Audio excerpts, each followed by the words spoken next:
Sir Puneeth Rajkumar ಯಾವುದೇ film ಆಗಿದ್ರು ನಾನು ಹೋಗಿ ನೋಡ್ತಿದ್ದೆ ಸರ್. ಯಾಕೆ ಗೊತ್ತಾ, ಅವರು ಒಂದ್ ಫಿಲಮ್ ಅಲ್ಲೂ ಡಬಲ್ ಮೀನಿಂಗ್ ಇಲ್ಲ, ಡಬಲ್ ಮೀನಿಂಗ್ ಮಾತಾಡಲ್ಲ ಅಂದ್ರೆ ತುಂಬಾ ರೇರ್. ಆಮೇಲೆ ಸ್ಕ್ರಿಪ್ಟ್ ಎಷ್ಟು ಚೆನ್ನಾಗಿ ಬರುತ್ತೆ ಅಂದ್ರೆ ಫುಲ್ಲಿ ಫ್ಯಾಮಿಲಿ ಓರಿಯೆಂಟೆಡ್, ಎಲ್ಲ ಸಂಸಾರ ಸಮೇತವಾಗಿ ಕೂತು ನೋಡುವಂತ ಫಿಲಮ್ಗಳು ಸರ್. ಆ ಸಿನಿಮಾಗಳನ್ನ ನೋಡಿದಾಗ ಏನಾಗೋದು ಗೊತ್ತಾ, ಅಭಿಮಾನ ತಾನೇ ತಾನಾಗಿ ಬರುತ್ತೆ. ಈ ಕರ್ನಾಟಕ ಇರೋ ತನಕನು, ಈ ದೇಶ ಇರೋ ತನಕನು ರಾಜ್ಕುಮಾರ್ ಅವ್ರನ್ನ, ವಿಷ್ಣುವರ್ಧನ್ನ, ಅಂಬರೀಷ್ ಅವ್ರನ್ನ ಮರೆಯೋದಕ್ಕಾಗತ್ತೆ ಅಂದ್ರೆ ಯಾಕೆ ಗೊತ್ತಾ, ಅವರೆಲ್ಲ ಫ್ಯಾಮಿಲಿ ಓರಿಯೆಂಟೆಡ್ ಮೂವೀಸ್. ಯಾವ ಹೆಣ್ಣು ಮಕ್ಕಳಿಗೂ ಅಸಭ್ಯವಾಗಿ ನಡ್ಕೋತಿರ್ಲಿಲ್ಲ, ಸಮಾಜಕ್ಕೆ ನಡ್ಕೋತಿರ್ಲಿಲ್ಲ. ನಾನು ನಿನ್ನೆ ನೋಡಿದೆ, ಅದ್ಯಾವುದೋ ಒಂದು ಸ್ಟೇಟ್ಮೆಂಟ್ ಅಲ್ಲಿ ನೋಡ್ತಾ ಇದ್ದೆ, ರಾಜ್ಕುಮಾರ್ ಅವರು ಒಂದು ಫಿಲಮ್ ಅಲ್ಲೂ ಸಹ ಡ್ರಿಂಕ್ಸ್ ಮಾಡಿಲ್ಲ, ಸ್ಮೋಕ್ ಮಾಡಲಿಲ್ಲ.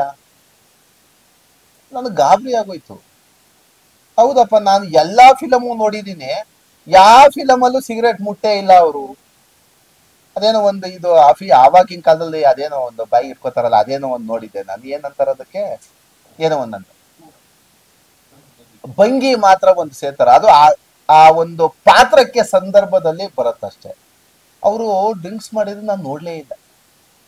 ಈಗೇನು ತುಂಬಾ ವರ್ಷಾನ್ಗಟ್ಲೆ ಓಡಿದೆ ಸಿನಿಮಾಗಳು, ಅದ್ರಲ್ಲಿ ಯಾವುದು ಅಸಂಬದ್ಧವಾಗಿ ಸಾರ್ವಜನಿಕ ಸಮಾಜಕ್ಕೆ ಕೆಟ್ಟ ಸಂದೇಶವನ್ನ ಕೊಡುವಂತ ಒಂದೇ ಒಂದು ಫಿಲಮ್ನ ಡಾಕ್ಟರ್ ರಾಜ್ಕುಮಾರ್ ಮಾಡಿಲ್ಲ. ಇದನ್ನು ಒಪ್ಕೋಬೇಕಲ್ವಾ ಪ್ರತಿಯೊಬ್ರು.